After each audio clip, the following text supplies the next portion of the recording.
Thanks so much for checking out my channel.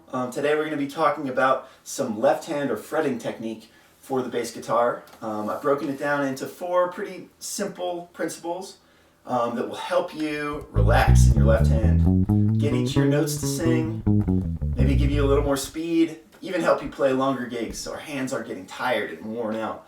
Alright, so I'll show you these 4 principles, and then I'll also throw an exercise in there to help you ingrain these principles into your left hand and muscle memory. So then when you go to play, don't even have to think about it. Our left hand is working with us instead of against us.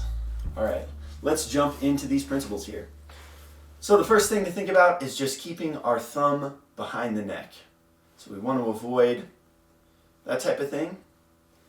We're keeping the thumb behind the neck. The points of contact for like making a note would be whatever my fretting finger is, and then my thumb behind the neck, not my palm. So something to think about here is if you pick up a pen or pencil, it's not too heavy of a grip, right? We would never strain naturally, or we would never pick it up with our palm like that, right? So it's almost a similar amount of force needed to make a note, hopefully. I don't need tons of tension there. Should be able to just relax and lightly press down. And again, it's between my fretting finger and my thumb there on the back of the neck. Okay, so that's the first thing we want to do, is just make sure our thumb is behind the neck. It's almost like an anchor point. All right, our next principle will be keeping our fretting finger right behind the fret. So that looks like this.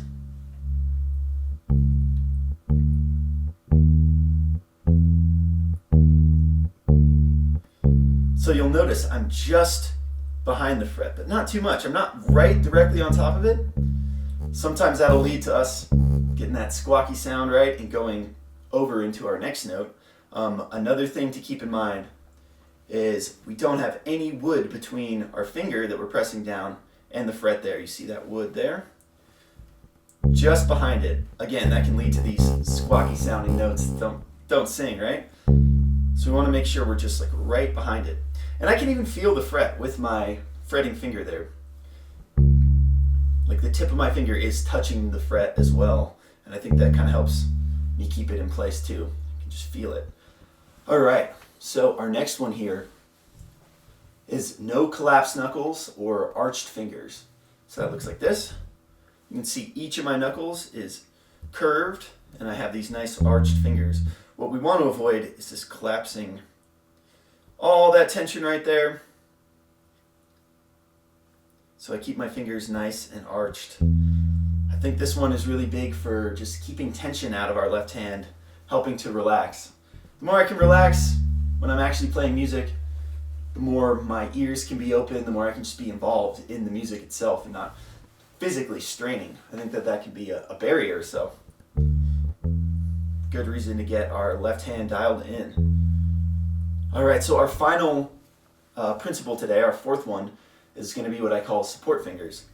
So let's take a look at our fingers here. So I call this one the 1st finger, 2nd finger, 3rd finger, and 4th finger. So when I'm playing my 1st finger, there's no other fingers involved. But as soon as I play my 2nd finger, you'll notice my 1st finger is still there, pressing down that fret, or right there over it, supporting this finger, and etc. I'll play my 3rd finger. You'll notice 2nd finger and 1st finger still there on the fretboard for me. If I play like this, then all of the strain and all of the work is being put on that finger, the 3rd finger here, that I'm using to play the note. But as soon as I bring these down, they're there to support it. Same with my pinky. You'll see 1st, 2nd, 3rd are still there right over the frets, right where they would be to play a note. And boom, there's my 4th finger. So another reason for this, say I'm playing down chromatically. Those fingers are right there for me to play those notes. It helps with speed, that kind of thing. Just look at how much work, a lot of work there in my left hand to play each of those notes, right? Big strain. But if I'm using this support finger technique, it's right there for me. All right, so now that we have our 4 principles, let's take a look at an exercise to ingrain these.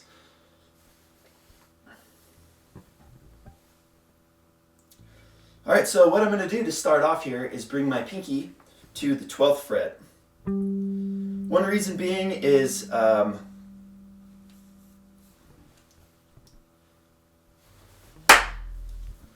right, now we're going to take a look at an exercise to ingrain these principles. The idea is to just have them there for you whenever you start playing. So I don't have to think too much about my left hand. These are just ingrained in there. So hopefully this exercise will help you do that. All right, so what we're going to do is bring our pinky to our 12th fret here, and we're going to lay our fingers out 1 finger per fret. The reason I like to start this exercise off in this portion of the bass is the frets are closer together. You do it down here, a bit more of a stretch, a bit more work. So we're going to start right here. So we're going to throw playing in time completely out the window for this exercise. I know that's hard for us as bass players, but yeah, in this case it's actually helpful to do that.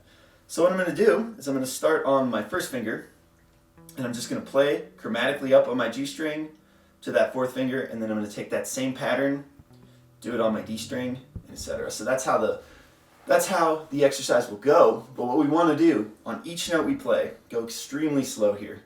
I'm going to play my note, and then I'm going to go to my checklist and make sure it's being met. So is my thumb behind the neck? Yep.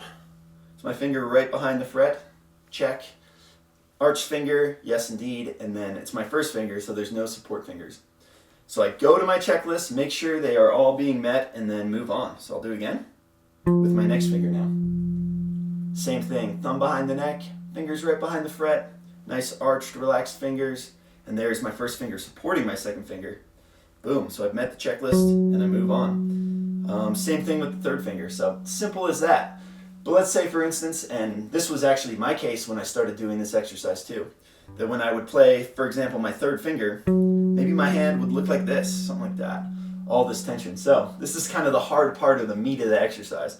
Because if your hand does look like this, I need to make some adjustments, right, before I can move on to my next note. So these fingers are floating. I'm going to bring them down, and maybe it's a bit of a strain.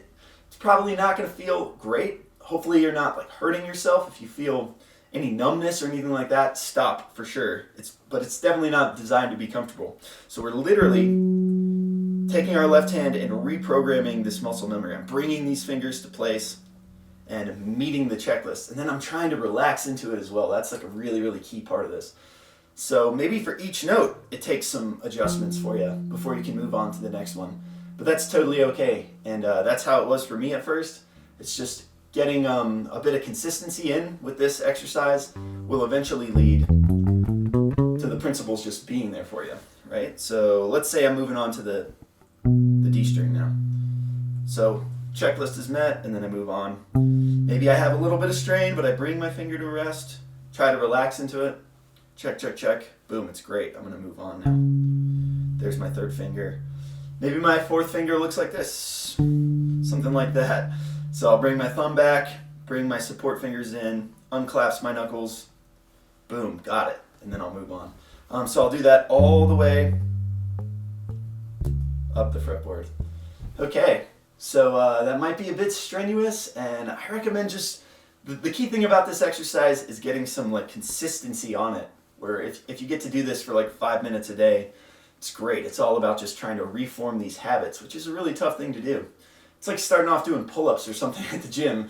The more consistency you get there, the better it goes. But the other thing about it too is like, I would never suggest doing this for like 20 minutes straight or something like that. It's much better to just get a couple minutes a day on this consistently than try to push it too far. Because again, it is tough to reprogramming this left hand. So if you are feeling any numbness or pain or anything, like, just stop. It's not about forcing it to the point of like hurting. It's about like adjusting this muscle memory and trying to just ingrain it into your playing. Okay, so let's say we're good on this 1, 2, 3, 4 pattern. So the next degree of difficulty is just mixing the pattern up. So maybe I start from my pinky and work my way down. Again, I'm meeting the checklist before I move on. So here, let's say that my finger looks like this. Sorry. So there's my 4th finger. 3rd finger looks like that. I'm going to just stay there until I can meet the checklist again. Boom, it's good. Go on. Alright, so we're switching up the pattern, and that'll be the first thing. So you can even do like 1, checklist, good. 3, good checklist. 2 looks like that, so I fix my hand, and that's good. All right, and then I'll take that same pattern on to the next string. So it's 1, 3, 2, 4. Same thing, just moving on to my lower strings now. All right, and I'll do it all the way down. Maybe the E string is really tough for me. So again, I'm making these adjustments as I go.